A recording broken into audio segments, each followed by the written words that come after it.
Yo, Shortbox Nation, this is Botter, and I'm here to tell you right now that con season starts early this year with the return of Northeast Florida's premier anime, comic book, and sci-fi event, Collective Con. That's right, Northeast Florida's largest pop culture convention returns for its 10th year on March 8th through the 10th at the Prime Osborne Center in Jacksonville, Florida. 10 years of Collective Con, they're pulling all the stops out to make sure this is a can't-miss event. And the guest list they got going, don't even get me started on the guest list. I mean, they've got A-list celebrity guests and voice actors from some of your favorite movies, anime, and video games like Elijah Wood and Sean Ashton, Ray Park, Trisha Helfer, Ross Marquand, Max Middleman, and Bo-Katan herself will be there, Katie Sackhoff. Tell me what other convention is giving you the opportunity to meet Frodo and Sam from Lord of the Rings, Darth Maul, and One Punch Man all under the same roof.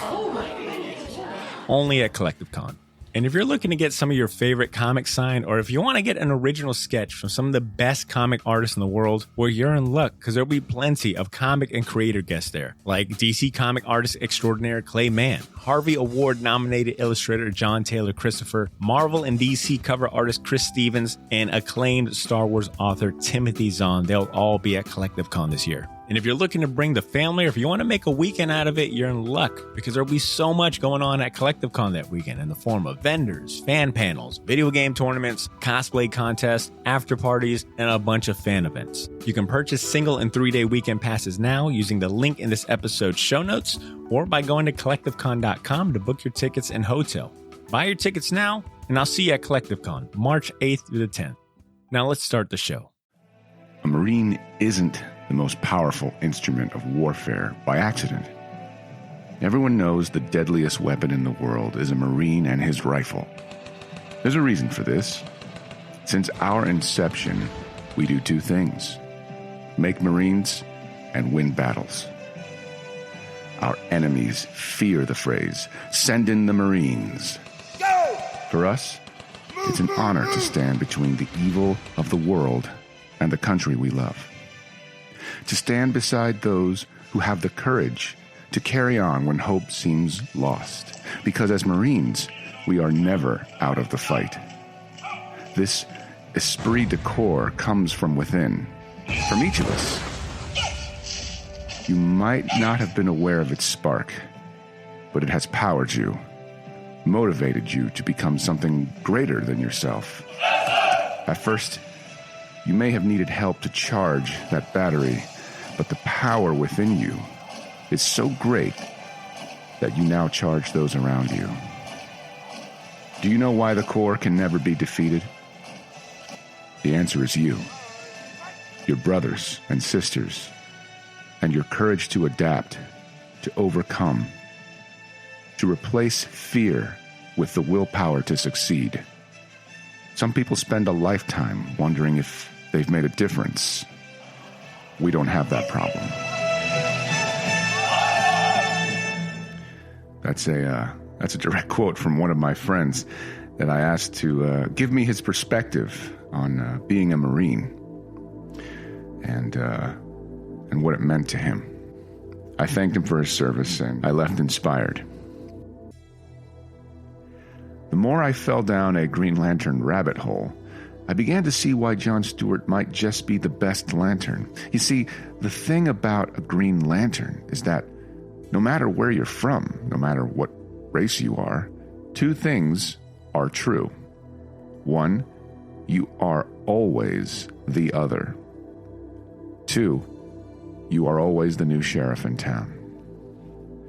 To creators Dennis O'Neil and Neil Adams, being black wasn't the gimmick. It simply made logical sense.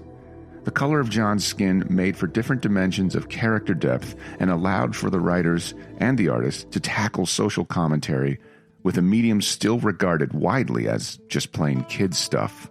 The Green Lantern Corps are some of the last vestiges of that innocent time, where a man with a tin star on his shirt could make a difference.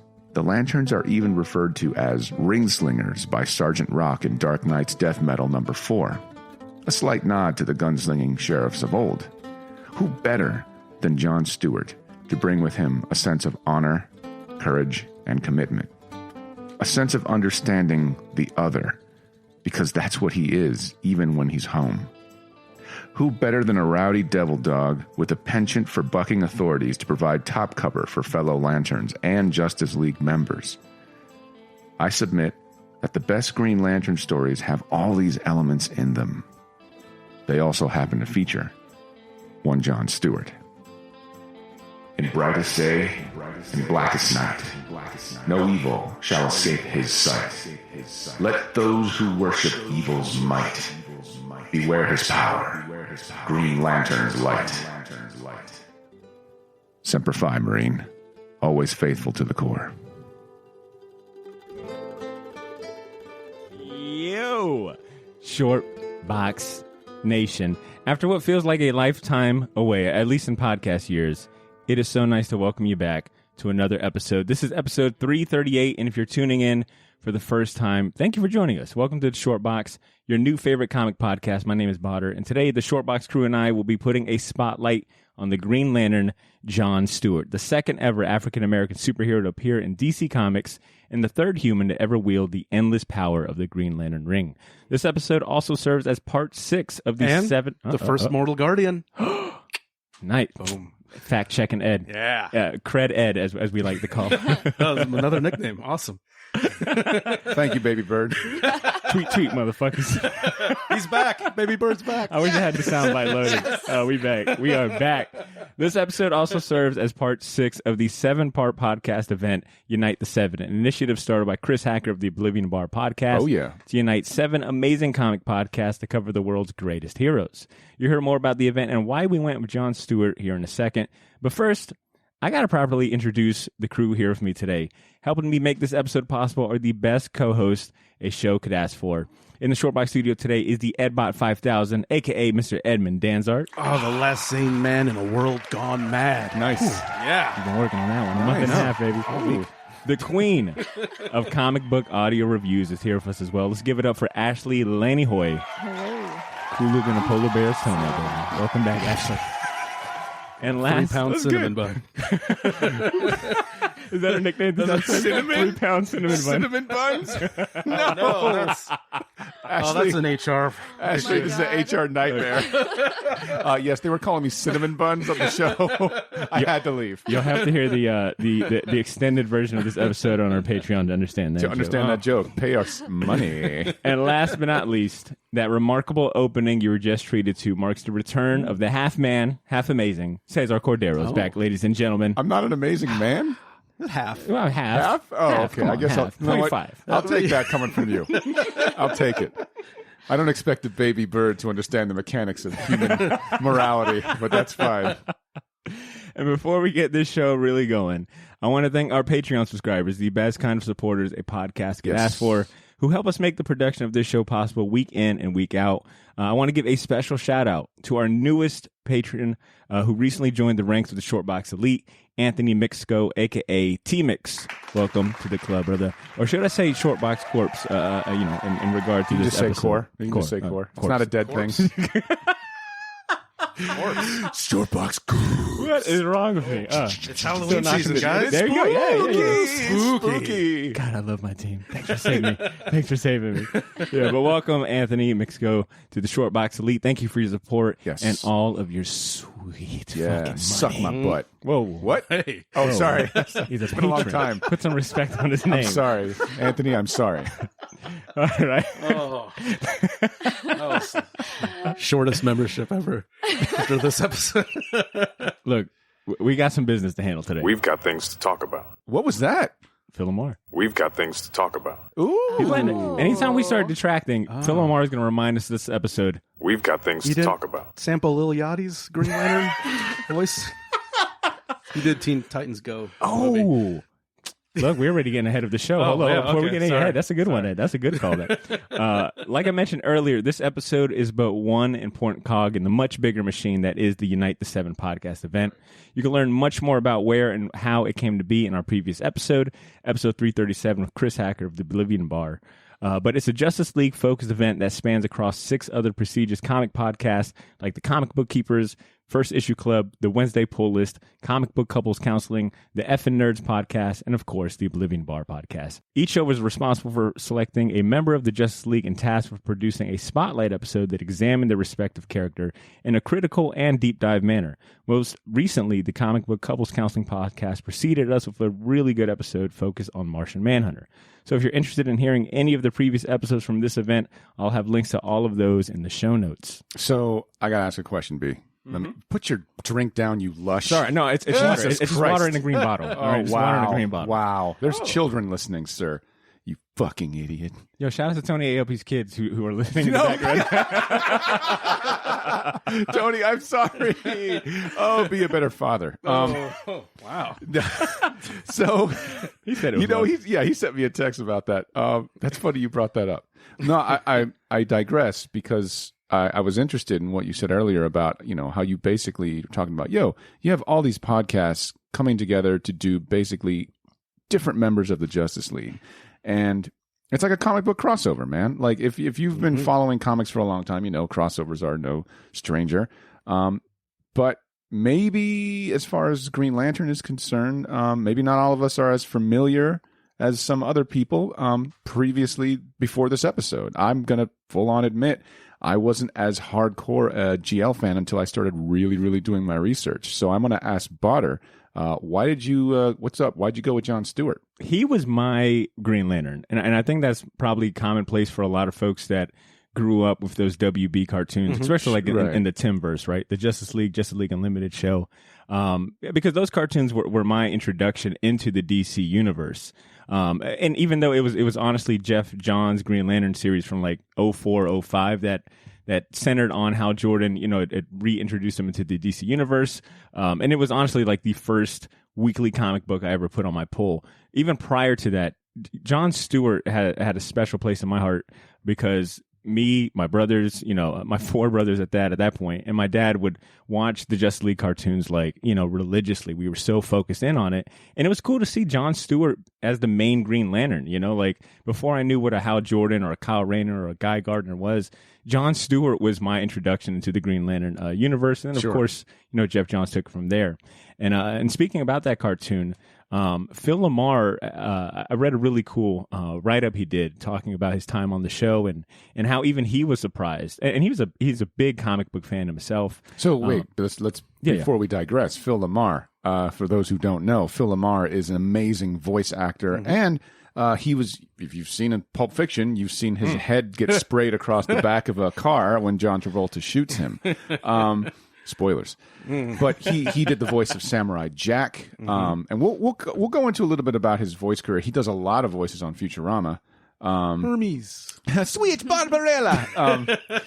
Yeah, so he's an amazing actor, and he was also on Mad TV. So he's got a lot of credit to his name. But I think it's interesting that he's kind of played these sort of like heroes that play with Eastern and Western mixed together. And he was Static too, wasn't he? Yes. He was. Yeah. Yep. Which is kind of interesting when you think that there was a Static Shock episode where John Stewart does show up and they have like a crossover. So like Two checks. Yeah. That's how talented he is. But I'll reserve my comments for later. No, I appreciate the background. But Phil Lamar, I read a really good write-up that he did in this John Stewart book that I'll talk about later on. But he writes about how even he was surprised. He got a call to do that. Hey, you're going to do a voice in the Justice League. And he was a little curious as to who. When they told him John Stewart, he was pleasantly surprised because, he was familiar with John Stewart, but he was curious as to why they chose John Stewart versus, say, a Hal Jordan or someone else. The showrunners ended up telling him, quote, having a more diverse Justice League simply made for better and more interesting stories, which to me is the greatest benefit of diversity in general, end quote. And it kind of goes on and talks about, what it meant for him to play such, a strong black character, but to also go to cons and seeing people of all races and creed go up to him and say, hey, John Stewart, your John Stewart specifically was my Green Lantern. So I say all of that to say that having read that quote when we were doing our Justice League episode early on and whatnot, kind of inspired me to go and pick John Stewart because I thought it'd just be more interesting to switch it up, add a character that I think a lot of folks, if they weren't watching the cartoons, probably aren't familiar with Jon Stewart's history, who has a very unique history. I mean, much to Cesar's point, prior to this, I didn't know nearly as much as like what he's been through in the comic books or his inception at that. And I was curious, Ed and Ashley, what was your first conscious exposure to Jon Stewart? Do you guys have like a moment that comes to mind when you think of the character? It was just that Justice League United animated series. Like the way that Bruce Timm like styled him and stuff. He was just a really cool looking character. And I think I remember like his eyes glowed or something. Yep, it was green. Yeah. And I really like that. Just like visually, he's like really just like really stood out. And like those were some of the first animated series that I watched being a comic fan. I remember you said that. Yeah. Yeah. Like I made it all the way through both of those series. That's funny. Yeah. Because the stories, like they would do callbacks and everything would tie together, and it was just really well done. Yeah, they're easy to watch, right? Yeah. Like it's like, oh, you put it in. God, this is how old I am. You put the old disc inside your PlayStation 2.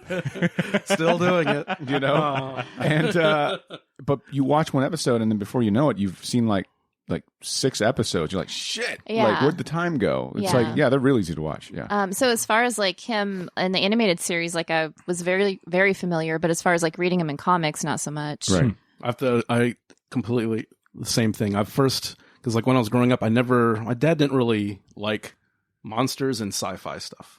So I never really got Green Lantern comics or anything related. So I didn't even know when it, like, it's funny because when I've heard him, it's like I was thinking Daily Show because it's the, Right, it's like right. Daily Jon Show? Stewart, Jon yeah. Stewart. So the first time I've ever seen him or even realized he was a character, and it was crazy now looking back to see like, well, he's been around this long. It's blew my mind. But Green Lantern's always had a weird up and down history in comics. They're gone and they're back. They're gone. They're back. It's this guy, So yeah, my first exposure to him was the Justice League cartoon. Yo, this is Botter. Sorry for interrupting this episode, but I'll keep it brief. I wanted to let you know about a massive sale we have going on over at the Shortbox Store on all of our merchandise and apparel. That's theshortboxstore.bigcartel.com. You can now save 20% off your entire order using the discount code YOO, Y-O-O. So if you've been waiting for the right time to finally buy that gauntlet snapback, or if you ever wanted to buy any of the shirts you see me wear on the podcast, well, now's your chance to get them for a steal. We still have a few sizes left of everything, but they won't last long, and once they're gone, they are gone. And did I mention that all of our apparel is screen printed on high quality material? None of that heat transfer or direct to garment stuff. Our shirts are some of the most comfortable ones you'll ever wear, and the hats look even better in person. So wear your support for the Shortbox Nation proudly, knowing that you're going to look damn good doing it. Get to theshortboxstore.bigcartel.com as soon as you can, and don't forget to use that discount code YOO, Y-O-O, to save 20% off your entire order. All of this information can be found in this episode's show notes if you want to get there faster. Thanks for not pressing fast forward. Now back to the show.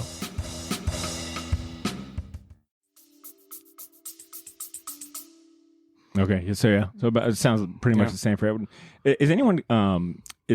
So I'm going to assume that no one is quite familiar with how he came about in the comic books or was introduced. I know it was the Denny O'Neil, the road trip with Green Arrow and Green Lantern, Right. And he was basically going to be because Guy Gardner got hurt, Right. He was going to be like the backup Green Lantern, and that was the road trip with the Guardian, and I think it was weird because they're just casually looking at him, kind of starting some, kind of getting into a confrontation with a policeman because they're harassing some kids, playing on the street.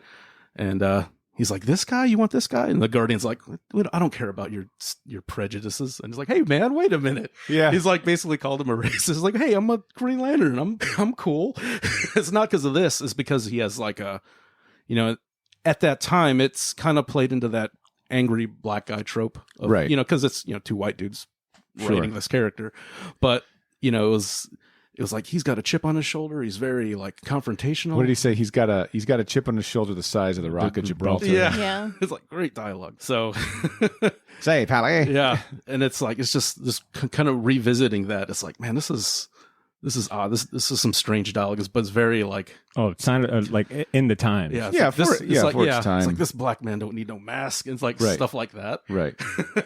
And the issue that Ed's referencing for anyone maybe scratching their head is John Stewart's first appearance in Green Lantern number 87 from I think January 1972.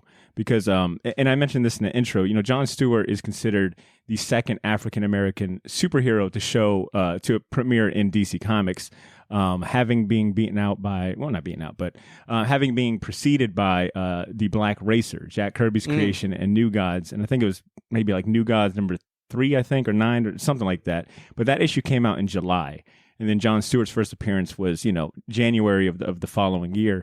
But he was created by Neil Adams. And Ed, you gave a really good outline. I want to go into a little more detail about that. But Neil Adams was riding high the success of that Danny O'Neill run that he had, the Green Lantern, Green Arrow combo. He actually went to Julius Schwartz, who was the editor-in-chief at the time, and he had proposed the idea of, hey, just in case anything should happen to Hal Jordan, we're introducing, other replacements for Green Lantern. I think we should introduce a black Green Lantern because it just makes sense. Yeah. For the record, Neil Adams, when he says maybe we should do something, people tend to perk their ears up because as much of a blowhard as he is, He did good stuff. the man is talented. Like the man basically brought Batman back from the dead, from the corny dead, if you will, like made him a dark character again, designed his body to look more athletic and not so like, hey, old chum, like it's weird. And this guy is like, hey, maybe we should do this with the Green Lantern, and guys like Julie Schwartz, much to their credit, they listened. It's a rare thing. Not your boss doesn't always listen to your ideas. And to that quote too, and he said it's like, well, it's not because this is like a liberal pandering. This is because it makes sense because of our population. It just right, makes sense. Yes, so the odds of the Ring choosing a black person are pretty strong. So it can be a parrot-headed weirdo, but it can't be a black guy. Come on. Exactly. It's like, come on. And I think in that pitch, Neil Adams even uses like the Olympics at the time as an example. He said, "How often do you see only white guys up on that stage winning medals?" He's like, "I see a lot more black people than I see just as many black people as white guys. It doesn't make any sense that a replacement for the Green Lantern can't also include a black guy." So Julius Schwartz, I saw cool runnings. Yeah. So Julius Schwartz ends up, giving him the okay. I think, and he even tries to recommend like a name like Lincoln Washington. And Neil Adams pushes back, and he's like, "No, that's a terrible name because that's for the most part like You're a Green Lantern? I'm Desquarius Jones. Well, he says that Lincoln Washington, I'm sorry, is like, it's something to the effect of like that is a very traditional and overplayed like kind of like slave name in some aspect of that. And Julius Schwartz was like, well, then you make up a name, and on the spot he's like, fuck it, John Stewart, something very basic and straightforward. Now, to be fair, a lot of these guys are from New York. So like that's like all they know. Like it's like just brothers walking around the city like named like Lincoln Washington and like, hey, how you doing? It's me. Hey, yeah, Tyrone Johnson. Like that's I'm from the Bronx. Like. But Neil Adams, ends up working with Danny O'Neill to really flesh out the character, and what they wanted to do was avoid him like being like a black gangbanger who takes some sort of magic pill or they really didn't want to copy Black Lightning because and whatnot. Who Black Lightning was, I believe, the first DC superhero to have his own headline title. But I digress. They wanted to portray John Stewart as like something completely different, like an educated, exactly, architect. like not a stereotype. Yeah. So they went up, they ended up making him an architect that works, that lives in Detroit, Michigan. Yeah, he's got an attitude, but he also isn't, he also isn't a stereotype, Yeah. And I think that's where we end up getting his, first introduction, number 87, where he rubs Hal Jordan the wrong way at first. But, he's smart, he's got a heart, and he's got And they have an morals. ice cream together. It's wonderful. Yeah, so wholesome. I'm telling you right now, ice cream solves a lot of problems, guys. Okay? Just imagine like going up into the ice cream place and seeing Green Lantern and Dude. recruiting somebody in full costume. It's like, so we're gonna go to Ben and Jerry's, right? Like right afterwards. It's Cool. so strange. Yeah. And then I just want to kind of give a quick little overview of some of the bigger his bigger kind of comic book moments, because and that's another reason why I ended up going Jon Stewart versus Hal Jordan. Hal Jordan, we'd probably be here for 2 to 3 hours trying to cover such an extensive character's origin. Jon Stewart, I feel like, is a little more digestible, a little more easier to follow, and whatnot. But his high points are some high points and very interesting moments. So, he gets introduced in number 87, but he ends up becoming the primary character of Green Lantern when Hal Jordan ends up quitting the Green Lantern Corps. So Jon Stewart is the primary Green Lantern from from issues 182 through 200, which I think about 18 issues he runs for, and Dave Gibbons does the art on that, and it's really solid stuff. So he ends up becoming the primary Green Lantern. He's trained in his usage of power by another Green Lantern by the name of Katma 2. They end up going on a lot of adventures. They actually end up falling in love. They get married. So my mind's telling me no. It's the magenta lady. But in true Green Lantern fashion, I feel like the writers of Green Lantern and just Green Lanterns in general have this weird twisted thing where they love to murder their love interest, torture them, much like Kyle Rayner's girlfriend getting Hal Jordan too. Yeah, Hal Jordan. Well, they do the same thing with Jon Stewart. His love interest, Katma, ends up being killed by an insane Starfire. So you've got kind of like Star that Sapphire. moment. Starfire. Thank you so much. So he's got like that first, big dramatic kind of turning point. And then in 1988, we get to see Jon Stewart again when he's part of the Justice League for this Cosmic Odyssey series, which I think we've probably all championed at some point in the career of this show. But that was written by Jim Starlin with art by Mike Mignola, sorry. Mick Mignola. Are you guys tight? Hey, Mickey. Yo, Mick. Yo, Mickey. Hey, I got a nice gabagool, mozzarella. You're going to love it. Were you going to say something about Cosmic Odyssey? No, I just loved because I was just rereading that and seeing like Mike Mignola do these superheroes.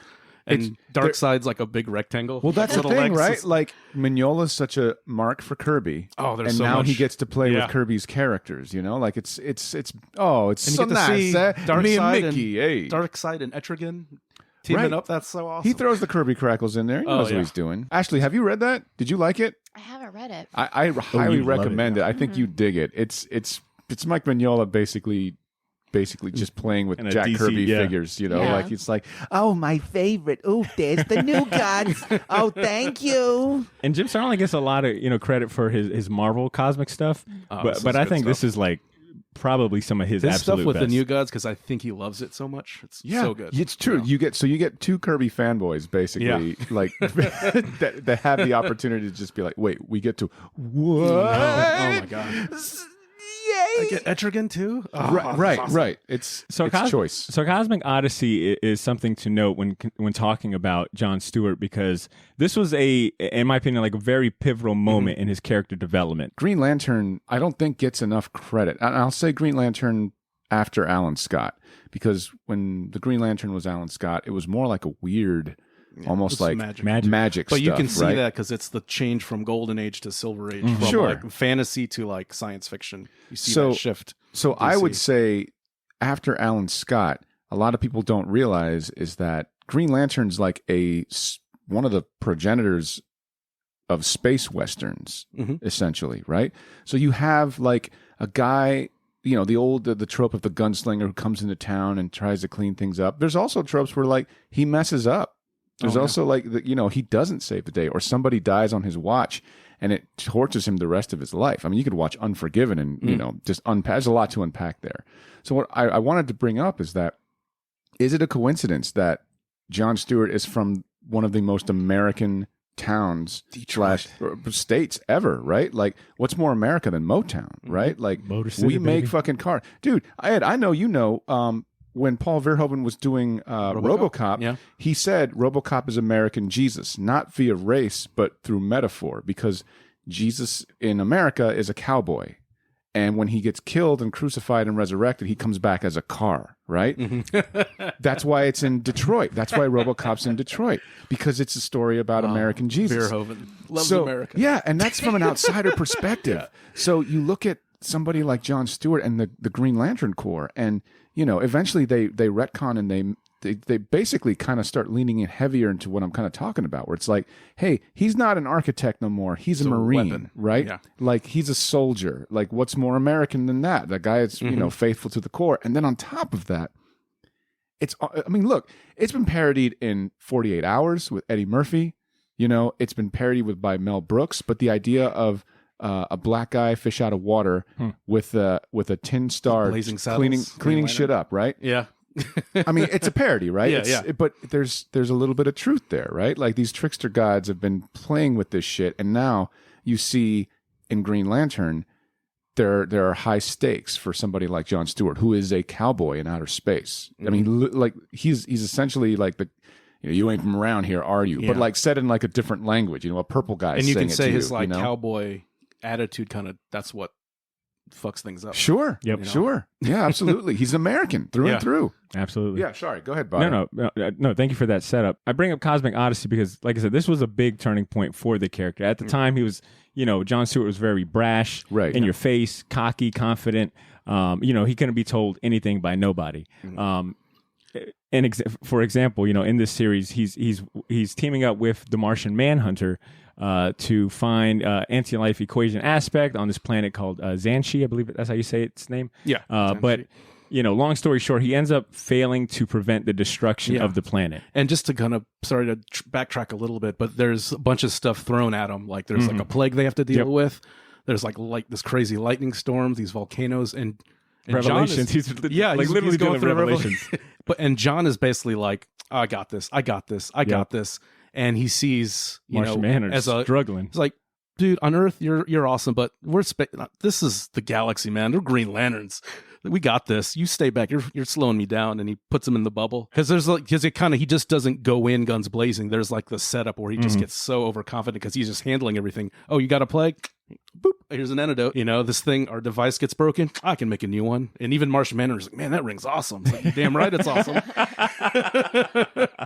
It's like, damn right. And the destruction of the planet is caused because of this gigantic bomb that happens to be in the color of yellow, which, if you know anything about the Green Lantern lore, that is the one weakness that the Green Lanterns have, is the color yellow. Do you know, because I reread that last night, and who is that guy with the paintbrush that's by the bomb? Because there's that panel where he sees the bomb and it's yellow, and he's just like, I thought maybe it was like a shout out to maybe a writer or I don't know, someone on like, editorial, because it looked too human, it's right? it's like is that Mike McDowell? Who is that? That'd be pretty cool. It was Funky Flash Man. Because there's a guy, just like a bearded guy with glasses, just leaning up against it with like these yellow paint buckets. And I'm like, did someone Photoshop this in, or is this like the actual comic? But so Mike Mignola blows up this planet, Xanshi. But I mean, the whole planet explodes. Of course, the ring protects him and Martian Manhunter, but he's still, I think he says, I heard the scream of everyone that died on this planet. Who died. Martian Manhunter, of course, is scolding him in his very alien brutal way. I think he just tells him, like, shut up, John. Just shut up. You idiot. You're an idiot. I'll never forgive you. Yeah. But the crazy thing, too, with that is the impact of that planet exploding, because it's like 4 pages of, like, you see this planet just, like, blowing up. Just from like Mignola really go into like, dude, it's how like, devastating this planet and is. it's like even Starlin writing is like, oh, those who were on land were just vaporized, but if someone was in the building, they just basically burned to death. It's like, Jesus. And then not only that, the planet burns up, but the anti-life equation shoots the planet into the sun. The sun explodes and it destroys this whole solar system. So it's a big thing, but they never, like, a lot of times when they revisit it, they never, I don't think, treat it as big as it was. It was just not one planet. It was an entire solar system that blew up. And especially in that a 4-issue series with all those characters, taking all that time to describe how this planet blew up, that's like a monumental mistake. So I just thought that, like, just rereading that, it's like, oh man, this is crazy. Like, imagine coming back from that mission and I don't know, Superman's like, how'd y'all mission go? I got my.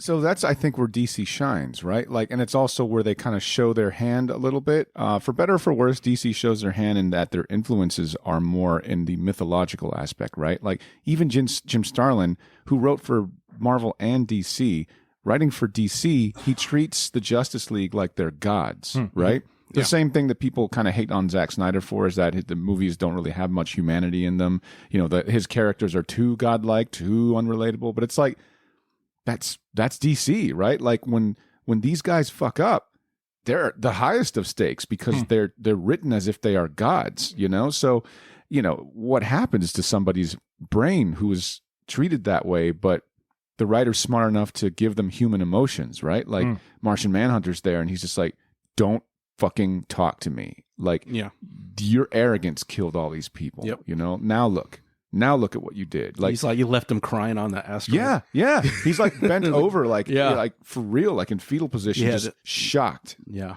No comfort given. And by the end of that 4-part series, there is like I think an epilogue. It's maybe it was an epilogue, or just towards the tail end of that series. In the last issue, there is a few page sequence where John Stewart is, you know, thinking about ending his life. I think he's got like I think he's got his ring to his forehead. No, it's like no. Sorry, I just read. No, so yeah, it's please, fresh please, in my please. head. So It's been a minute. he's sitting, and then like in Martian Manhunter's, I need to go check on John. He seems, you know, and then he basically breaks this case open with all these guns. He has like this crazy ray gun. His ray gun. Yeah. He sends his ring away because the ring will protect him, and then he's sitting there like with the gun to his head for like panels, like 6 or 7 panels, and then Martian Manhunter comes in. It's like, so you gonna do it? What are you waiting for? It's like, you obviously can't handle this. You know, basically super tough loving him, like almost too much. And then he calls the ring back and he's like, screw you, you know, Manhunter. So it's like, it's pretty, it's powerful pretty stuff. powerful stuff. Really good. Yeah. Actually, you got to give it a read. That sounds intense. 4 it is. issues. It Yep. is, but it is amazing. But it's fun too. Those are like pretty intense moments, but the rest of it is just like a blast. Yeah. Yeah. Just because of the mix of characters they put together.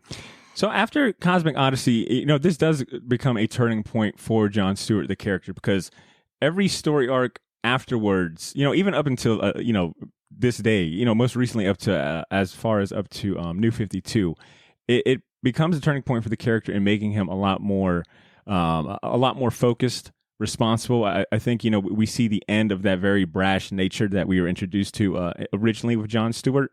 The series that immediately follows up after Cosmic Odyssey in regards to John Stewart's scope is Mosaic, which was released in 1992, is written by Gerard Jones, art by Cully Hamner and Dan Panosan. John finally forgave himself for his past. He grows into a stronger, much more complex character. And I think complex hero is a great descriptor of John Stewart. You know, Mosaic immediately follows up after that, and you see a much more refined John Stewart. He's given the task by the Guardians to become the caretaker of this Mosaic world, and it's like a patchwork of communities from multiple planets. And it's also where we see John like really master the ring, as well as himself. He ends up, you know, forging a whole new society of this patchwork community, and he becomes the first mortal guardian of the universe, which I think no one else had that title prior. He's known as the master builder from that point forward. Yeah, just to go back, because that's such a, if you guys haven't read that, like just it's so bizarre, especially at that time, because it reads almost like a Vertigo title. I was about to say, sounds Grant Morrison-y. It's, you can see the influence, and you can, because like I said, I think Sandman came out a couple of years before that, so you can kind of see some of the influence, but it's the Appa Ali Aspa, the Guardian that was with the that Denny O'Neil series. Okay. He's the one that kind of put these different, like there's 2 Earth cities and like all these alien cities together on the Oa, the Lanterns planet. Right. And he basically is like a cosmic experiment to see if we can get these different races and people to get along. So it's crazy because there's some fourth wall breaking where John Stewart will talk to the reader and things like that. There's like a great fight with him and Hal. Yeah, it's a pretty unique series, and it's something they just kind of brush out of canon, you know, towards the end, because like I said, after that series is canceled, you know, it's pretty much like they acknowledge it happened, but you know, after that, he's not a guardian after that issue, that the final series. But it's one of those good examples of where science fiction can deal with, you know, social issues and racism, because you have the aliens and you have Earth people. So it's not only like the color, you know, of your skin, it's also there's tribalism involved. So it starts off kind of like almost like a Twilight Zone, you know, where it's like, you know, it's like submitted for your approval, a world made up of different cities, you know. So and the fact that he put this together to kind of deal with this trauma of, you know, the planet, his wife dying, him letting that planet explode. So it's a tragic man trying to paint pictures. The medium, human beings. Yeah, It's if you can find it, because they never collected it. You can find it online, and but it's a strange, non-traditional superhero story. I think it's really, like I said, if you're into the Vertigo stuff and you want like kind of that superhero twist to it, it's really good. It's probably one of my picks for recommended reading. But yeah, it's a lot deeper and so strange and surreal. It's really cool. Well said. Another big significant moment within John Stewart's comic book kind of history is in 2011 when DC launched their New 52 initiative. Green Lantern Rebirth introduced the version that we know of today, where they really didn't change much of his origin as far as him being an architect, being from Detroit, Michigan, but they did add, but they did retcon that he was a Marine. He served Whoa. Once a Marine, always a Marine. Let's calm down. That's because of the cartoon's popularity. So they retconned his history. Oh, so it was the cartoon that introduced. Yep. Okay. All right. Yeah, Did not know that. Huh. Well, I guess that only speaks to like just how more important like Potter's the cartoon. like, don't you ever fucking correct me again, Ed. How No, it's dare like you? it's I didn't know another. that. I didn't know Yeah, about it's the another cartoon. example because, like I said, that's that generation. That's people's Green Lantern. That's who. Oh, that's who I know. That's my Green Lantern, John Stewart. Potter, why are your hands bleeding? It's like Why are you so missed angry? fact. it's like. I missed a fact. But yeah, it's because in the original he was an architect, but the popularity of the show, they kind of retconned his. And I think they did Secret Origins, where they showed his final days as a Marine and why he got out of the Marines, Right. And things like that. But yeah, that was the cartoon that influenced that retcon. Ed said the word trauma, and hearing John, kind of going through this quick little high level timeline, the character has suffered a lot of traumatic things, both by his hands and not of his hands. And he was a sniper in the Marines, Yes. right? So there's trauma involved. just Exactly. I was doing going to bring that up job. like PTSD, Yeah. Combat. not only from like his military service, but also his, superhero service as well. You got a character that has suffered a lot, but hasn't broken, right? Like you brought up Hal Jordan and Parallax, that is a prime example of a character pushed to the limit and becoming, the thing that they spend their life fighting.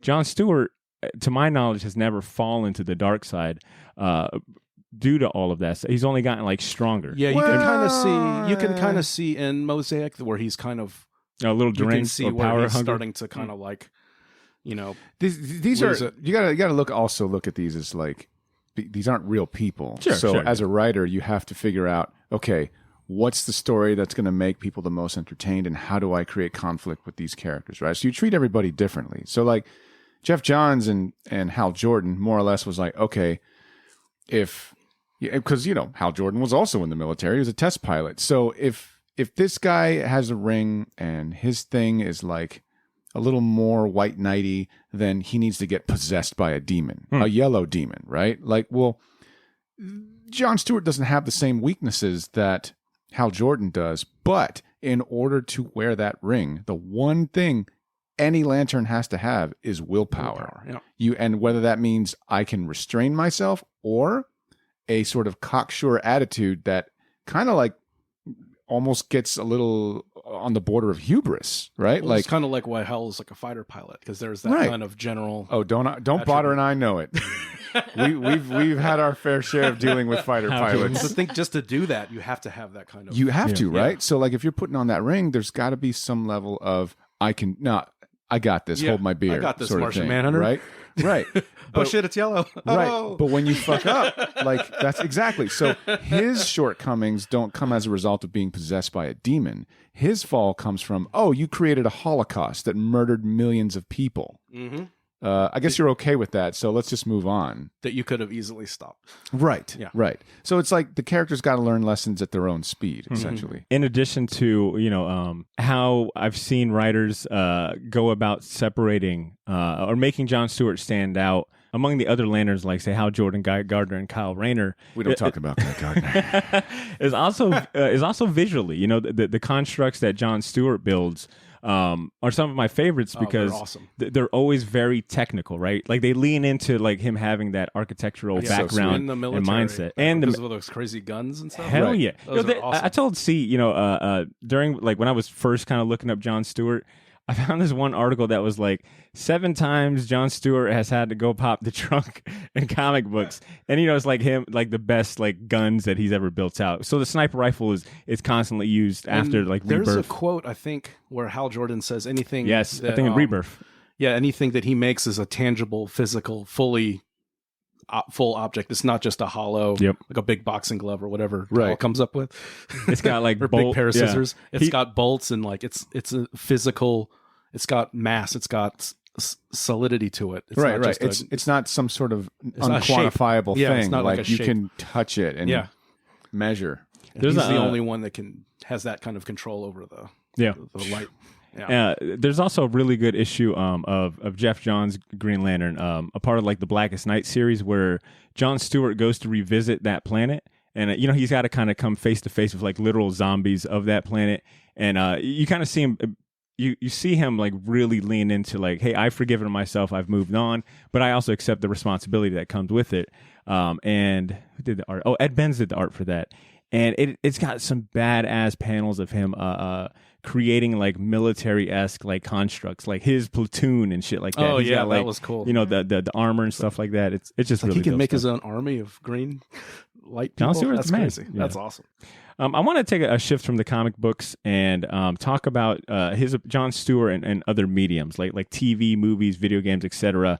And maybe start with like the cartoon. And I'll go to see you for this one. Can you speak to Bruce Timm's portrayal of the character and how Phil LaMarr gives him a voice? Oh, that's awesome, man. So for me, that's the version of Green Lantern I like the most, and I think even though in the comics he's had a lot of development, I think evidence here alone on this podcast shows that the only reason we're kind of talking about it, or we know what we know, is because the show introduced him to us first, right? And that has a lot. Phil LaMarr's got a lot to do with that, right? Like whenever I read, Green Lantern now, all I hear is his voice. It's like there's nobody else. It's Phil LaMarr's voice. He animated the character, right? Like he put himself into it. And for my money, there's a lot of interesting things that happen to GL on that show. Like meeting his own son in the future is a great one where like, they go into the future of the Batman Beyond universe and he sees that, oh my God, wait, Hawkman in this universe is like, he's mixed but he's got hawk wings. And I think he said, it's kind of cute because he says something like, so I'm your dad, right? And he's like, yeah, Dad, what's going on? He's like, who's your mom? And then who do you think? Yeah, that's what he says. He looks at his wings and he goes, who do you think? Bro. Like that. And then he's like, because we got to go to Maury for this? Well, because he was dating, I think he was dating Vixen at the time, and he wasn't with Shiera. So it was kind of like, oh shit. Like, what the fuck? So you get the little soap opera aspects in there. And also the little quips whenever somebody talks about,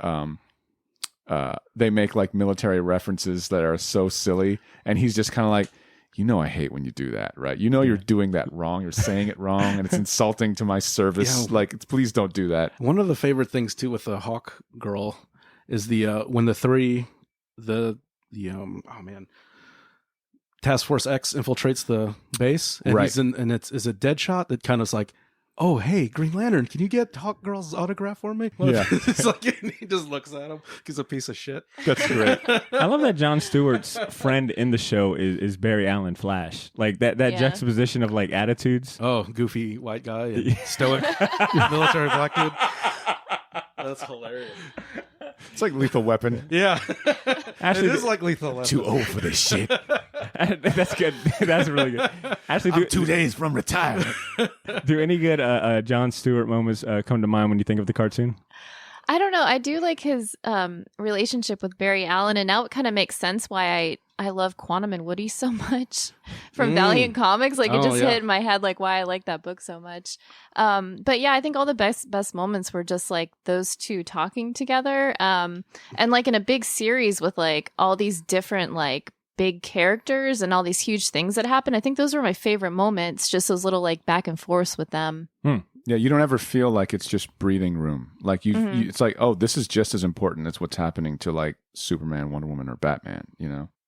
And I won't lie, it took me a long time. I don't think until I actually entered like the military myself before I realized what they were doing with the haircut they were giving Jon Stewart. Right? Like as a kid, I was like, they ain't gonna finish the fade. Like that's a very hard line they got.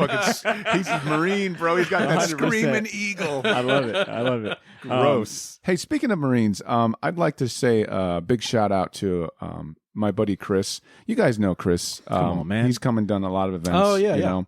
The honorary fifth member of the That's Showbox? right, absolutely. And he's the individual that I asked like on the fly, and much to his credit, like he's like, dude, that's the cheesiest thing you could ever ask me. And I'm like, but man, I know you're proud of your service, so He pulls out a piece of paper. right, yeah, yeah, like Linus at fucking Brightest Christmas day and darkest lights, night. please. You know, I asked him, I said, hey man, like talk about like what it means, and he's like, all right. And I didn't think he'd take me seriously. And then he just hits me with like, you know, all of these ideas. And he had some interesting quotes where it was like, you know, this could probably work for Green Lantern too. Cause like, I think it was Eleanor Roosevelt that said like, the Marines are the most brash, like something like disgusting, foul-mouthed, horrible, blah, blah, blah, blah, blah. Thank God. You know, like I was like, wow, interesting. You know, like just the idea that he was able to help me out in that, you know, in a crunch. Because I know Botter would not have paid me if I didn't get that intro done. Oh. Call the police. I'm being held against my will. The address here at Botter's house is 127. This is alive. This is alive. What are you doing? But anyway, no, man. Thanks to Chris. Yeah, for no, sure. big shout outs to Chris. And see, I was going to ask after, you know, having the interaction with Chris, and I know you spent a lot more time around like say Marines and whatnot. Sure. Would you say Jon Stewart exemplifies those values or the characterization of what you think of when you think of Marines and what they have to do? Oh, sure. I mean, look, I'm not a Marine. I'm not going to pretend I'm one. No way. But I know that their core values are honor, courage, commitment. That's the thing. Honor, courage, commitment. Honor, courage, commitment. That's something Chris told me, right? So anytime you see examples of that in the comic, whether that be his hair staying completely in rags all the time, regardless of how dopey he looks with no fade, that's commitment, man. You know, so like it's all there. You know, it's. I think from an outsider perspective, I think that they're doing him right. So Well said. I wanted to add some other instances of Jon Stewart and other mediums. So, you know, we've spoken about the cartoon to ad nauseum. He also makes he's also an alternate skin in the Injustice video game. If you pick Hal Jordan, you can do a different skin. And I want to say it's Phil Lamar who also voices him in the video games as well. But and of course, you know, they are faithful to Jon Stewart and all of his constructs of course, like military. He's got like a big Gatling gun. He's got like, you know, grenades and stuff like that. So he does show up in video games, TV as well. I believe in Arrow they are trying to make John Diggle. And I don't have the name of the actor in front of me, but the actor that plays John Diggle, they've been hinting at that maybe he ends up taking up the Green Lantern ring. Because I think Ernie Hudson. Yes, Ernie played Hudson, his grandpa. his stepfather, last name is stepfather. Roy Stewart. Sorry, Ernie, I didn't mean to age you out like that. But his last name is Stewart, so they kind of threw that little teaser in there. Oh, and real quick, the name of the actor that plays John Diggle is David Ramsey, which I think he'd play probably as a great, you know, Jon Stewart. I mean, in the show, John Diggle is, you know, prior military. He's got that military background, very like kind of same characterization as well. But I think at the end of the series finale for Arrow, there is an object that falls from the sky, and Diggle opens the box, and the episode ends with like a glowing green. You know, just like the box is just glowing green. Pulp Fiction, the suitcase. Right. Is that what I think it is? Yeah. And then I think last but not least, most recently, you know, and we did a whole episode on the Zack Snyder Justice League movie, but there was a deleted scene, I believe, where Zack Snyder had Wayne T. Carr cast as Stewart, but he was, of course, forced to remove him and replace that character of Martian Manhunter. That'd have been so cool. I think I have seen that scene. I think it was like a very like a rudimentary scene. Yeah, but it's like Jon Stewart stills and showed stuff of it. Yeah. So you've seen it, right? Mm-hmm. So Jon Stewart like shows up at the end of the movie, right? Yeah, To Batman. I think so. Yeah. Okay. Yeah, because they forced his hand, and they were like, Yep. No, we're doing stuff with him. You need to use Martian Manhunter. make it weird. Like Yeah. Yeah, make him talk to. the Lois Lane in like a creepy way. Yeah, what? I'm not And going to it's show up like- in the rest of this movie and right it's like- now. When they talk later, it's like, thanks for that talk. That really helped me out. It's like, what are you talking about? Right. What? You told me to pursue my career, not. No, I wasn't in. What? No, that was what was that? creepy ass green What alien was that the just point? Yeah, what rolled was the up on point you. of It was that? like, I didn't get it. He's like, listen, white lady, you're going to get me in trouble. You keep acting crazy in front of me, all right? But yeah, John, in closing, Jon Stewart does make a lot of different appearances in TVs, movies, plenty of video games, a lot of the animated shows. I think action figures. Action figures. Oh, Got a yeah. few of them right here. As do I. Ed, you brought up that Little Yachty voice. That was awesome. Him and Teen Titans Go. Movie, yeah. They were in the Go to the Movies. Okay. He was the voice. Because I think he was on the show, but it was a different person doing the voice, but I'm not 100%. Okay. Oh, can I add one more thing with the comics? Yeah, please. And I know that, like I said, the last, I think, Jon Stewart thing that I looked up was 2018, where Scott Snyder, Jim Chung, they have that, he got possessed by the ultraviolet. Oh, yeah. And basically that's like the emo, like loathing, self-hatred kind of manifesting its powers. So there's no physical ring. It comes like an imprint, like a tattoo kind of thing. Oh, wow. So Sinestro, I guess, and like I said, I haven't read much, so I'm just going in with this one part of the story. So I guess Sinestro is part of that like ultraviolet crew now, and basically tries to get Stewart on board, and Stewart, overcomes it. His will, basically overcomes that, and then like when he was fighting Sinestro broke the physical ring, but when John overcame it, he's like, I think him and Hal are the only living Green Lantern rings. Yeah, they're like they produce their own. They're their own battery. Yeah, their own matter. So instead of badass. the ring, he has or the physical ring, he's got just like a tattoo on the finger that represents the ring. So Jon Stewart's a bad motherfucker. Can I just, he's him and Hal are like the two guys. So he doesn't ever go like, cold like a Sprite soda. Cold like a Sprite soda. So is he the best Green Lantern, guys? I think so. I'd have to. After think doing this research, for I'd sure, have to. for sure. I'm like, I love Hal. Hal's Yeah, great. no, Hal's got great. Look, best is defined by who's writing, Yeah. and what stories they got. He's right. more interesting to me. I think he's more interesting, and that's through no fault of anybody or whatever. Hey, 10 years from now, they might do something with Hal that's interesting that I find, and I'll change my mind. But So do you like the Sidney Poitier, Neil Adams? that's fucking damn, great. how did we Or- overlook that? They call Yeah. me. Or do you like the Mr. military? Tibbs? That's a good point. I think that's fair to mention. Neil Adams based his design of Jon Stewart on Yeah, Sidney but not the Poitier. characterization. No, it's no, like no, just the completely- look. So Just yeah, the so look. it's completely lost. Like Yeah. it's like you have a dude who's like very refined and like Only one of the fucking- greatest living right, actors right, of all like time. handsome as fuck, and Yeah. he's just like, "Hey man, I'm Jon Stewart. It's the '70s, bitch." Yeah. Like it's like, So oh funny. shit, like, He should have brought him in for some dialogue. I think Jon Stewart to me is probably the more interesting character when you consider how far he's come and how they haven't completely retconned him to the point of being unidentifiable. yeah, you know? no, I mean, they've let all of those things, those big moments, like a You compound. eat a good piece of fish, you find a bone, just pick it out.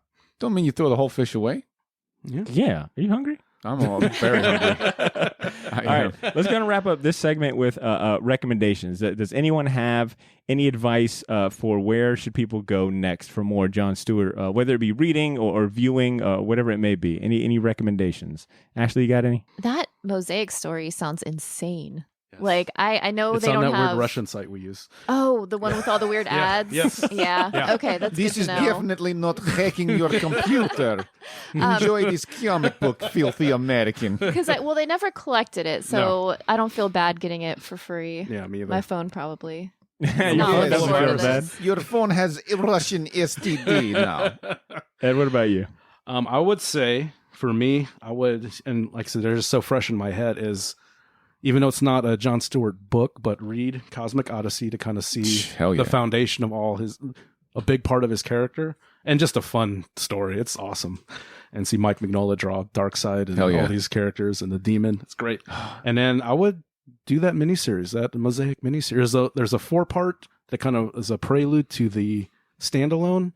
But yeah, definitely from what I've read, I think that's some really good character work. It's strange if you like your comics a little weird. Really good character work. it really fleshes, in my opinion, it really fleshes them out more. And it's, like I said, it's like a Vertigo Green Lantern book. I would definitely check it out. All right, good stuff. See, what about you? Look, as much fun we had kind of poking at the old school Green Arrow, Green Lantern team up book, I'd still recommend it. Just the issues that John Stewart are in, just so that way you can see where the character starts. And then I recommend reading any of the New 52 stuff. The artwork's incredible. They treat the character with respect. And the cartoon, man, can't go wrong with the cartoon. Yep. Like, I think that might be the best, like most things Bruce Timm, I think that might be the best representation of the character to date. I mean, we still don't have John Stewart in the movie yet, but we'll see.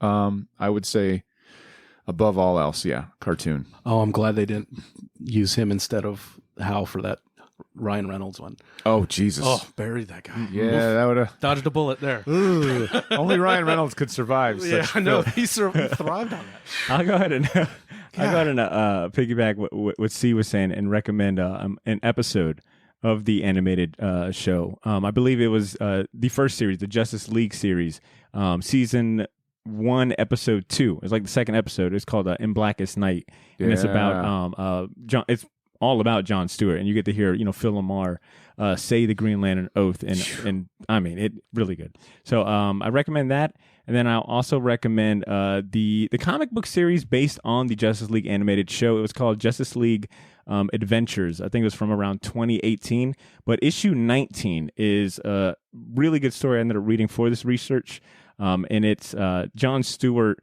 helping this young kid realize what a hero is.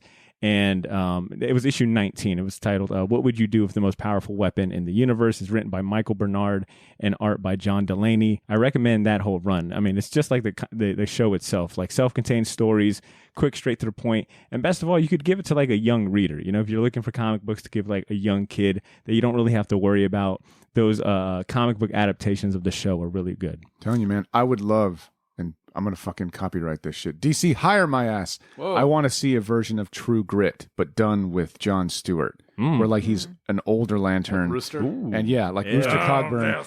Yeah, and then you have like basically a young alien kind of coming up to him and like saying, "I need your help," right? And like that, because I'm telling you, like, you just basically laid out True Grit, probably not even realizing it. Like, I'm going to assume heavily that issue of that comic is probably a lot like that, without even having read it. Did you watch the Coen Brothers? Yeah. Oh, it's so good. It is good. It is good. I mean, the old one's good too. Oh, you yeah. know? Like, They're both good. you could take any John Wayne movie where not any, but like the ones that he's more or less famous for playing like characters where he transcended, like The Searchers, freaking anything like that. I would love to see like Lethal Weapon with Flash and right. With like the saxophone on Christmas. All right. 3 days from retirement. On OA, bitch. Hey, me, Green Lantern. What are the GLC benefits like when you retire? I wonder what that's like. Pretty shitty. Oh man. Yeah, Well, I mean, you gotta they go They to give the- you a planet. Or You don't go to nothing? the VA, you go to the OA. Oh, the OA. Yeah, what percentage do I get for a broken eye? Also, did you realize John Stewart uses his GI Bill to become an architect? Like, Just fix it with your ring. my man's got it all made, Yeah. man. He's got it all made. That's why he went into the military, like in that Secret Origins. He was like, I got to pay for college. yeah, it's like I got to get out of this situation. Go into the military. This is in the 70s. I gotta build these buildings. All right, listeners, that is the end of our Green Lantern segment. Neil, got your pulse, finger on the pulse. Good old Denny African American O'Neill, life. ready to Denny write. O'Neill. It's just funny. It's a picture of African American life right there. All right, that is the end of our Green Lantern segment, listeners. Check out next week's edition to the Unite the Seven event. The Wednesday pull list will be covering Batman to close out the event. Their episode should be dropping next Wednesday. I'll have links to the other episodes in the event in our show notes. So do yourself a favor and treat your ears to hours of great comic book podcast content about the world's greatest heroes. We're going to go ahead and close out this half of the show with our first recurring segment, Fistful of Comics. You can either have a mouthful of tea or a fistful of comics.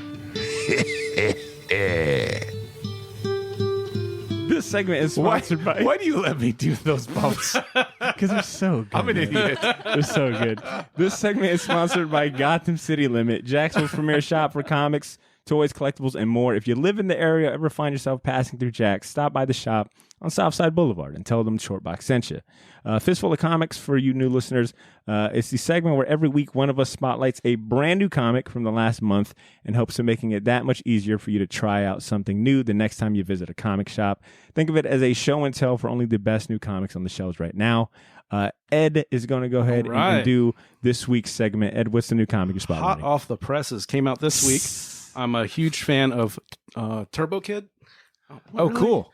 So the writers, the directors, and the writers of the movie, they wrote Turbo Kid, The Lost Adventure, or Apple's Lost Adventure. Oh, shit, Apple. Yeah. I miss Apple. So it's a prequel to before she meets the titular Turbo Kid in the movie.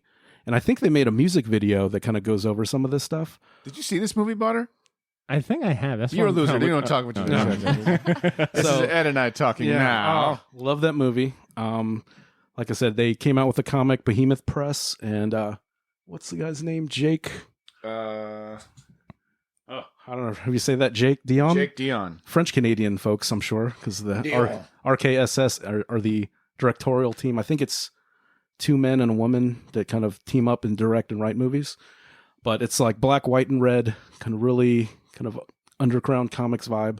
So it's like, it's a fun story. It is cool looking. Yeah, it's really cool. It's like I said, it's one of my favorite movies of the last few years, and it's cool to kind of go back into this world, and hopefully they'll do some more backstories on the other characters. But yeah, Turbo Kid just came out this last Wednesday. This cover is I like how they make it feel like really worn and teared up. Yeah, you need to watch that movie, man. Damn, you'd like it. And it's one of those kind of 80s homage movies that has as weird and as gory as it is, has a lot of heart. And what a lot of those kind of synthwave, great synthwave soundtrack if you're into that. But this movie, for as silly and strange and gory as it is, it's got a lot of heart. It's a fantastic movie. Good pick. Thank you, Ed. Appreciate that. And since we're on the topic of the best new comic books, we'll close out this segment with Gotham's Most Wanted list. This is the police. You are under arrest. So here's a list of 3 brand new comic series either starting or coming out next month that you should be on the lookout for. Let's go ahead and cue up the music and start on this list. First up is Batman TMNT Omnibus. It's coming out in December. It collects all 3 Batman and Teenage Mutant Ninja Turtle crossover miniseries, along with some never-before-seen extras. And there is a really badass...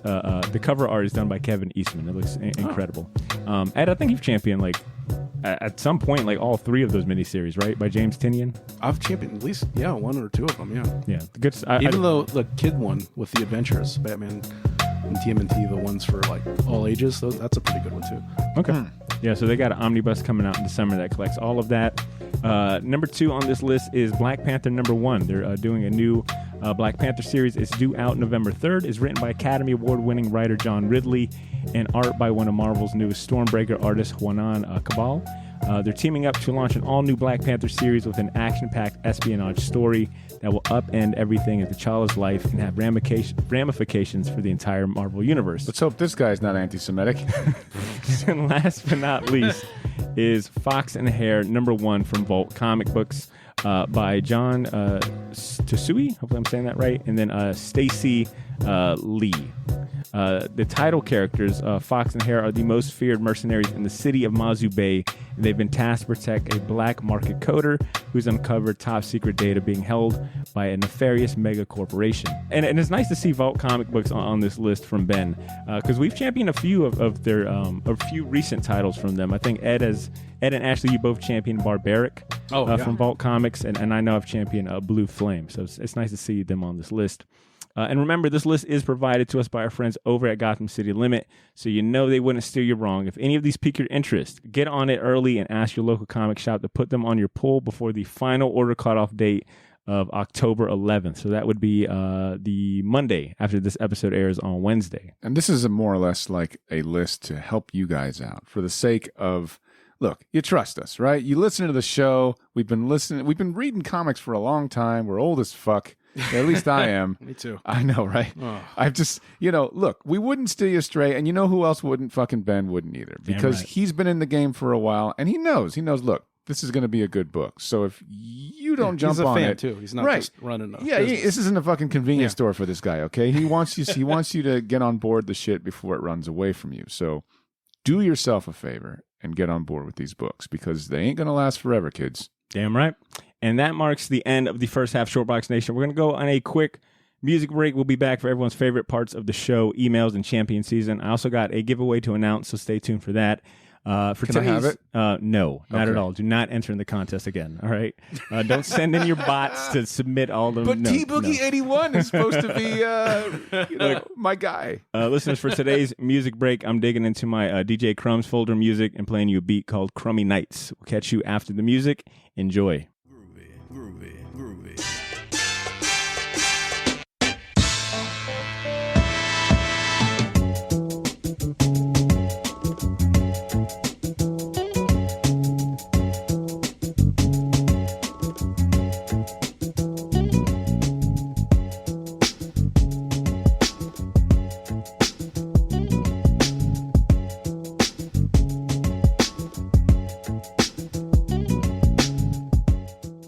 All right, listeners, once again, the music you just heard was by DJ Crumbs, a good friend of the show and dope beat maker, if I do say so myself.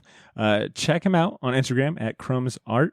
And with that being said, we've got one email to read, and it happens to come from our newest Patreon subscriber, T-Mix. I'm going to let Cesar do the honors of reading that. Wow. Oh, no. All right, T-Mix. Oh, no. This is how he starts his email. You guys ready for this? Oh, jeez. He went like this. Yeah. Oh. Oh no. That's an 8 out of 10. That's an 8 out of 10. Oh, my God. It's like a fire alarm from like a block away. What up, Shortbox? First time emailer, a couple years listener. I've had this email in my draft since April, and I figured since I joined the Elite Club, I should probably send it in. It was mostly Snyder's Justice League related, but I can summarize it in a few words. If you cut Botter MCU scripts leak out. Jokes aside, I love the podcast. I got hooked with Game of Thrones recaps and stayed since. Oh, nice. Champion season is always my favorite, as I've used it as a way to check out some new shit I might have missed. First one was Hip Hop Evolution on Netflix, and since it was fire, I've been making time to check out others. You put me on to Hoopla, and man, the library system is awesome. Yes, it is. Crush Through Invincible, Immortal Hulk, and in parentheses he put fucking awesome. Indeed it is. TMNT Ronin, House of X, Powers of X is next. Thanks for helping me gain more appreciation for comic books. Leave y'all with my champion I've been loving. Spotify has a new exclusive podcast called Loud, The History of Reggaeton. Oof, he just lost me. It's hosted by Ivy Queen, the queen of reggaeton. It's 6 episodes, so not too much of a catch-up. It carries HHEVO vibes. Music enthusiasts should give it a listen, if you call reggaeton music. Looking forward to elite content. And in parentheses, Cesar doesn't like no, he throws some shade at me in a few seconds. Oh, okay. Looking forward to elite content, and in parentheses he put Drew. This is in Spanish, all right? He put, le di un poco de mi pinche dinero, Cesar. No me mames, cabrón. Hasta la próxima. So basically, recognize like, Cabron. Yeah. So he's like, hey, What else man. did he say? He said, hey, I gave you my fucking money. So don't fuck with me anymore. Until next time, keep it geeky. T-Mix. I'm very, very happy about that. That was awesome. I think T-Mix is going to make a great addition to the show. I hope he emails I like more. that. I like talking shit about reggaeton. Oh, so Thank you so much for the email, T. That is the only also, T, don't listen to me because I'm the fucking weird ass. Yo, but keep Puerto sending Rican in guy. curse words in Spanish. Yeah, I for real. fuck with that. The weird ass Puerto Rican guy that likes Judas Priest. Yeah. So, But yeah, that was the only email we had this week, and I wanted to do I wanted to give away something, man. I want to get some more emails as good as the one that T-Mix just sent in, because I love hearing from our listeners. So here's what I got to give away. It is a commemorative hardcover collection titled Green Lantern John Stewart, a celebration of 50 years. It collects an all-star lineup of DC's most iconic stories featuring John Stewart. I personally used it for research for this episode, and I'd love to gift it to someone that would appreciate it. No, really. This book is freaking. I'm holding it up like the It listeners is cool. can see this. I'm not kidding. I almost stole it. It is a nice hardcover, and it includes a lot of these stories that we, a lot of the comics and whatnot, stories that we talked about this episode. All right, now do it like it's QVC. I should have experience like off the top of my head My because my mom watches nothing it. but QVC. So I like, should know it. this Green Lantern book is really good, and I think if you guys call right now, we got to. It won't last long, Barbara. It won't last long. Do they still take call-ins when people? Yes, call? they fucking do. Oh yeah. I've been trying to convince my mom to do it, but Green Lantern with Jon Stewart's my favorite because he's just a smooth ass brother with green eyes like Terrence Howard. Thank you. Oh, awkward. Thank you, and keep calling. We're gonna have more of these for sale. So here's what we'll do. I guess I need to give you guys a prompt. What was our prompt last time? For the what if, it was give us like a what if short what box. if? Oh, Yeah, okay. best what if. So You talking about for the emails? yeah, I got to figure out what's Best the spooky. Ooh. Spooky email Spooky regarding What us. that? Why are you saying it like that? Because it's spooky. October. Spooky. Yeah. Yeah. How about this? If the short box was a horror movie, Oh, how about you give us all a Tales from the Crypt episode? Oh. Where like like by the end of it we have something happen to us, or we how did I learn do something. that in a short email? Just I don't know. Hey man, you know what? I'm the idea guy, man. Like I fucking do the ideas, man. So like I don't fucking care about the spooky shit. recommendation. Yeah, why not? Why not? Is it easier? Botter, what do you Short? think? Wow, your silence is Man. deafening right now. It's not. Never mind. No, I'm thinking. Ashley, what do you think, Ashley? I don't know. I like it when they make stuff up. Yeah, I do Yeah, too. okay. That's what I'm saying. Creative. Like, Okay, I want well, then all right. Well, how about this? If the short box was a horror movie, what's the premise? shit, that's good. And it's Okay. got to include Elevator pitch. Yeah, Yeah, give that's us the good. elevator That's pitch good. for a short box horror movie. I like it. Keep the email short God, and I hope sweet. a lot of people fucking email. Yeah, the crazier the better, and then you get this unrelated Green Lantern book for this horror movie. Yeah. Makes perfect sense. Yeah. Beautiful. So if you want to win, but no, seriously, this hardcover is really fucking nice. I don't know why I'm giving it away. It's so nice. considering It's the price. scary. Yes, it's scary. Ooh. So Price tag on it is scary. Am I right, guys? Yeah. Yeah. It's like a $50 hardcover. Because he's Ah, Terrence Howard. this is definitely my favorite half of the show. All right. Once again, in order to win this nice Green Lantern Jon Stewart hardcover, all you got to do is send in an email with an elevator pitch for a short box horror movie. The wackier, the crazier, the better. We'll pick one winner among the emailers next week for our Halloween episode. So get on that. It's free of charge. I'll handle shipping and handling. And yeah, I'm looking forward to hearing what you guys got. With all that said, it's time to wrap up this episode with our last recurring segment, the longtime staple that is our champion season.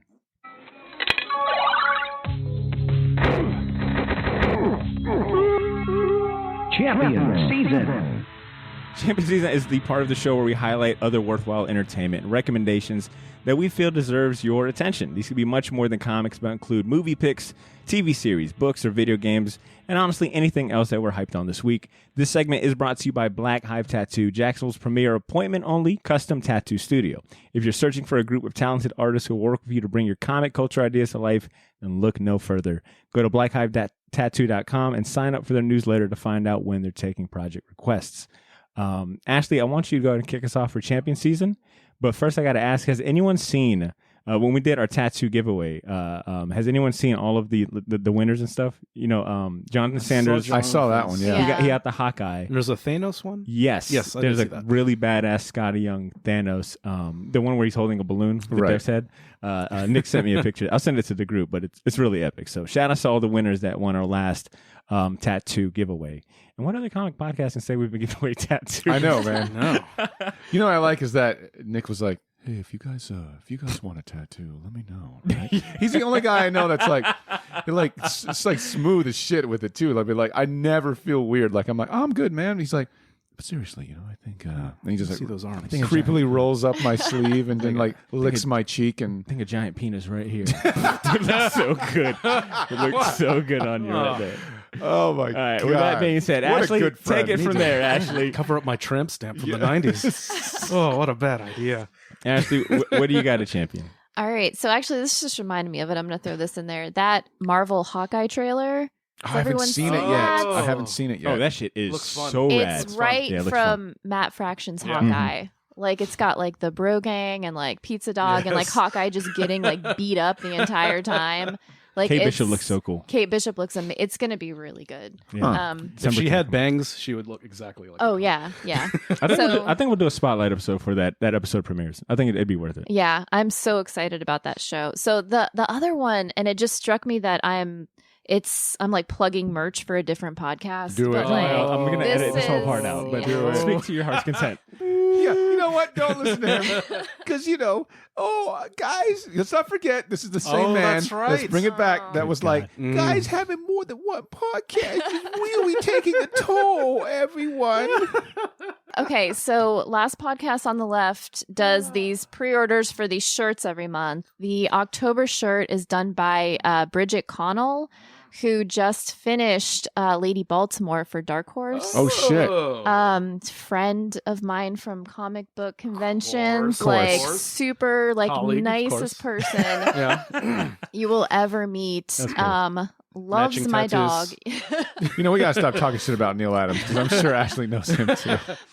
So she's doing the October shirt for last podcast on the left. That's awesome. And it looks amazing. So you can like pre-order it I wants to see. through October 22nd. And it's got like Puffin in it. It's got all the guys. That's awesome. It's just a super cool shirt. And like I love last podcast on the left, That's but I have awesome. a hard time wearing like really satanic shirts. And yeah, so this this stuff is very satanic. yeah. So this one's like a little That's cool. chiller, but it's really well done. And I pre-ordered it. I absolutely love this shirt. I'm so excited to get it. Oh, my God. Yeah, And that's also pretty like to badass. support her, like being an artist. She's really, really amazing. Yeah, they're good about that. About Mhm. compensating their artists and people who do stuff for them. Yeah. I guess I could learn something from them. That. All right, Ashley, you got anything else? That's it. Damn, that's a good one. Yeah, that was good. Ed, you got to follow up with that. What are you going to champion? boy, guys. Here we it's go. spooky season, right? Yeah, spooky. Okay. I am so excited to recommend this. James Wan's Malignant. Fucking Malignant, dude. Do you like it? Did you like it? I fucking loved it. Oh, thank you. Dude, okay. Dude, it's- where? Okay, all Go right, ahead, go let's- ahead. okay. I love this right now. You guys can't even finish your sentence. Because I have a that. feeling It is so Ed is cute. going to say the same shit, so I'm not going to say anything. I saw this and I kind of knew what to expect going in just from reviews. I loved it. I don't know how he got the money to make this movie. You know how? Because he fucking hoodwinked everybody. That and he made them $1 billion That's with the thing. Aquaman. So they're Oh, like, do what they- you want. It's like, okay. So he's taking, it's basically, if you've seen Frank Henenlotter's My man, I knew you were basket going to say it. case, imagine that with like $1 billion A budget. budget. It is so crazy, so awesome. There's like the Giallo influence at the beginning with Yep. the crazy, like the over the top acting, and I guess people don't age. And this movie really walks up to that parody line of horror movies of different genres that he likes. So this is almost as crazy a crazy a movie as like Joe Dante's Gremlins 2, Jesus. where it's like Any trauma film. yeah, any trauma film. So if you like Italian Giallo, if you like Frank Henenlotter's kind of that comedic body horror Right. movies, Frankenhooker, Basket Case. Basket Case, yeah. What is the one? The Brain Damage or Brain? Yes. That one's the voice in that puppet is fantastic. But if you like those kind of almost comedic, but it's played so seriously. They play it straight, man. Play it so straight. It's you know what's funny, man? James Wan used to make these movies when he first started hitting the scene. Like, oh yeah, let's not forget, Dead Silence was about an old ventriloquist lady Yes. who murders people, steals their tongues, stitches them together, and then attacks her subsequent victims with stitched together tongue from her mouth. Like, yeah. and that's James Wan. Like, that's the director of Aquaman. You know? It's so like, it's at a point now he can kind of do his own thing. I love it. Yeah, and like I said, just the audacity Just making this movie. Just a slap in Warner Brothers' Yeah, face. yeah. Like, they're like, they had to see this and like, what the fuck is fuck this? happened? What are you doing? yeah, I But- like making movies about, parasitic twins. Like, it's amazing. It's almost the exact same story as Basket Case. Like beat for beat. Yeah, except the malignant twin is in the same person, and it's learned how to fight watching Matrix movies. Spoilers, I guess. Oh well, fuck yeah, spoilers. Yeah, I don't care. I got excited. It was in the theaters for 2 weeks. Yeah, so but it's on it's on HBO Max. HBO Max for sure. It is fantastic. It is like I said, it's one of the funnest movies I've seen in a long time in the theater. I saw the theater, me and 3 people. And, nice. Damn, that's awesome. And it was just so bizarre and a lot of holy shit. James Wan has to have seen. It's such a I don't know if it's a fuck you to Warner Brothers. It's so funny. Like it's like all right, James Wan is a moneymaker. Yeah. He gives this feel like look, movie the Conjuring series, gold. Nobody understood this gold. movie. All of it's good. He created an entire franchise out of nothing. And it's like, what do we do? Give him Aquaman. It's like, James, what's your next project? Well, I figured I'd do a nice little project where essentially this poor lady gets tortured by a parasitic twin and it's gnarly as fuck. But I don't know if he even said anything. He didn't pitch. No, he didn't. They're pitch counting shit. money. It's like, do what you want, James. Yeah, do what you want, James. And that shit comes out. We got that Aquaman money. We're counting still, and that Fast Furious money and too, the Conjuring money, and the Saw money. So he can write his own ticket. But just the fact that he made this movie, thank the God. fact that it got made is astounds me. It just astounds me. Look, there's a God. That's all I'm saying. There's a God. Because this is like for a very, very specific. It's just like fan. for literally only me, and you, Ed. and like 10 people will appreciate this. James 100%. Yeah, he was like, a couple of sweaty guys in Jacksonville. They'll completely get all the references I put in this. Made it for them. But and then the fact that like the the twin is like fighting backwards because it's my God, it's so crazy. Yeah. It's if you like Italian giallo and 80s kind of comedy horror, kind of schlocky low budget movies and you want to see something with a big budget, you got to treat watch yourself. This is incredible. Get some popcorn and incredible. Yeah. Very wholesome champion. Yeah. Thank well, you. it's spooky season, bro. Yeah. True. Tis the season. Tis the dark side. Right. Right. All right. See, what about you, man? What are you going to champion? I'd like to champion friendship. No, I was going to say in a minute. Yeah. I'm going to champion. I finally got around to reading Dark Knight's Metal. Death Metal. Sorry, the sequel, not sequel. I guess the next. Dude, have you read it? It's been going on for the last 10 years. Has anyone read any? It does feel like it's going on. Have you guys read Death Metal? Like I read the first one. Death Metal and the spin-offs of all the different. That shit was rad. The spin-offs are always real good. Yeah. It's so good. It's so good. I love it. I own all the figures now. Oh my God. Todd McFarlane always has been cranking them out. Todd McFarlane, he was sitting in a little chair like in DC, rolled up on him, hat in hand, like, gee golly, Willis, Mr. McFarlane, be great. No, he was like, I believe in America. It's pretty much like, you guys are kind of ripping me off. And Todd McFarlane's like, hey, you remember in the 90s when I said, hey, we ain't going to work for you guys either, even though you said, cool, we didn't expect it. Yeah. Let's go to DC and tell them to fuck off too. Why don't you? Here's what did we do, Todd? We just want to. We didn't do nothing. Todd, we just want a Batman figure. Yeah, that's fine. Why don't you suck this pinky? What? Do I have to? Yeah, and I got it nice and salty for you. My toys are in Target now. Yeah, you're gonna have to bless the Todd father before you fucking come in here next time. I was doing this dark metal shit 20 years ago. Yeah, right. Yeah, he's slowly turning into Peter from Family Guy. He's slowly. Yeah, it's me. Hey, everyone, it's me, Todd McFarlane there. Is that comic series collected in a nice trade? It sure is, Stewie.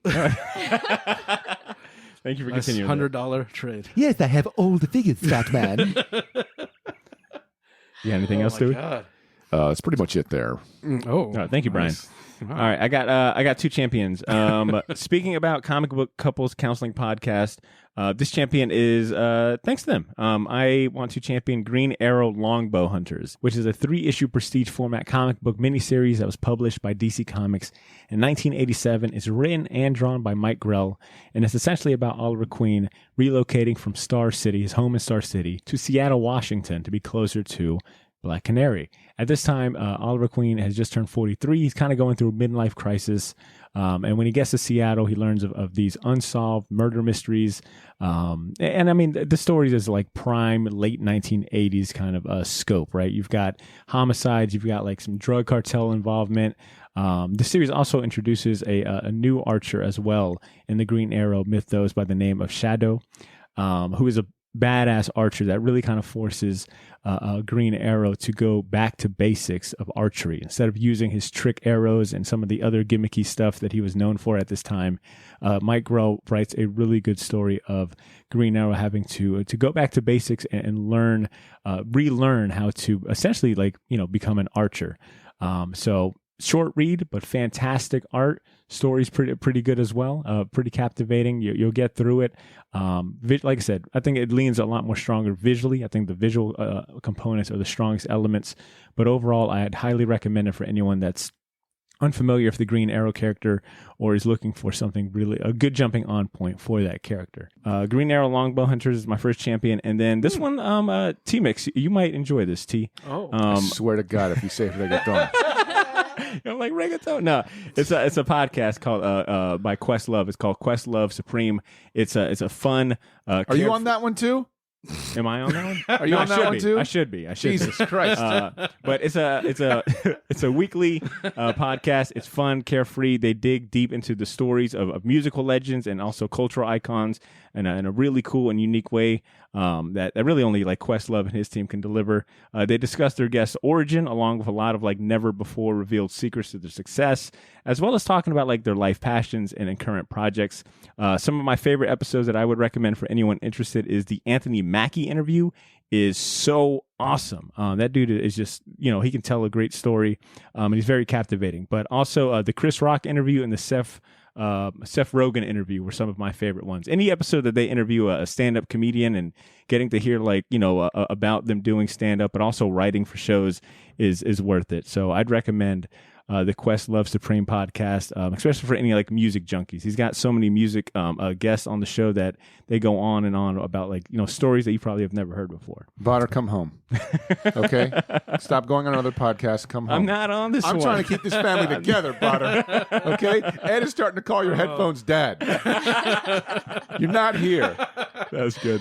All right. So those are my picks, and we're going to wrap up this segment by sharing some picks from our sponsor, the head honcho of Black Hive Tattoo himself. Oh shit! Mr. Nick Wagner submitted a champion pick. Let's hear what he's got to spotlight this week. Hey guys, Nick Wagner from Black Hive Tattoo here with another champion season pick, and I hate to do it to you again, but it's another Apple Plus show. It's the show C with Jason Momoa, some of the best acting he's ever done. And it's a great piece of sci-fi, some of that future dystopian, and we're missing one of our senses. The name of the show is SEE, so obviously everyone's blind.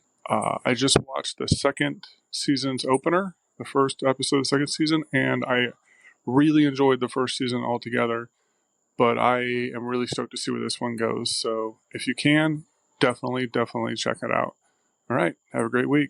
I love that it sounds like he was some shade there. I love that he sounds like he's saying it on like the porch of the bayou or He's something. like the Bob Ross of like tattoo artists, Like really? It's like maybe, just maybe.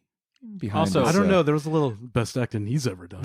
Yeah, I got that. I got It it. is a little good. shade. That show is good. Oh, you saw it? You like it? Well, I got a month of Apple TV to watch Ted Lasso, Oh, that's and when I right. couldn't handle that, I was like, I might as well watch something else. So You it's didn't not like Ted Lasso? I couldn't do it. Thank God. Finally, I met somebody who doesn't like Ted Lasso. Oh, good. It's okay to be a hater sometimes. Everybody's like on that Ted Lasso it's dick. a good show. I haven't seen it. Good I haven't show. seen it either. So you're saying C is worth it? Not Cesar, but C, the show. Oh, No, yeah, I'm yeah. fucking working. Hey! Oh, That just worked out great. God damn it. I also feel like Nick's segment might as well just be called "What's on Apple TV this week?" That is like Apple TV. He's like, I hate number to, 5. He's like, I hate to do it to you guys again, Please, but you mentioned it. Once he learns that we've entered spooky season Yeah. for yeah. the show, he's going to come with some heat. I hope so. So I challenge Nick, who will definitely be listening to this, for the month of October. I only want the most spooky, scary horror stuff. You don't know what you're recommendations. asking for. I know. I don't. I absolutely don't. But I imagine you and Ed, if you're fucking fucked up Yeah, I know. Hey. hobbies might enjoy it. What is the one where the guy turns into a machine penis? Are you talking about Tetsuo? Tetsuo, The what is it? you know what I'm talking about. Okay. The something man. Yeah. Oh my god! I know exactly. I own it. Yeah. Yeah, it's like course a you do. Nine Inch Nails video Surprise. come to life. All right, it's definitely time to wrap up. Oh my god. Look, there you have it, Shortbox Nation. Thanks for hanging out with us this week. Let's keep the conversation going. Feel free to reach out to us and let us know what your thoughts on Jon Stewart are, whether that be about a particular comic book or story, or tell us about the impact the character had on you. Hit us up on social media or write us a short email of your thoughts and send it to our inbox at theshortboxjacks@gmail.com. And triple check that you subscribe to the show on your favorite podcast app, because next week, like we said, we'll be celebrating the spooky season. Yeah. You almost got a hernia. I know. I got a crampsy. We'll be talking about our favorite horror comics. We'll be doing a little show and tell. So if you heard our What If episode a few weeks ago, it'll be in that format. We'll be talking all about the best horror comics out there. That'll be next week. But if that's too long for you to wait, consider joining our Patreon community for access to bonus content like our spin-off podcast series, Pilot's License, a bonus series where we revisit our favorite comic book cartoons and animated shows. Speaking of Jon Stewart, we just dropped our episode on the Justice League Unlimited series. That's available for you right now. And we'll have an episode about Batman Beyond coming later this month. Oh, I can't wait. Get access to everything we have to offer to our supporters by clicking the Patreon link in the show notes. And don't forget to check out the last installment of the Unite the Seven event by listening to the Wednesday Pull List podcast episode about the one and only Dark Knight. We'll be dropping an episode all about Batman next week, so check out our show notes for links to the rest of the event. In the meantime, Shortbox Nation, connect with us on Instagram and Twitter. And most importantly, take care of yourselves. Have a great day. Come back next week. And please continue to make mine and yours Shortbox. Peace. I love you, Mr. Edmund.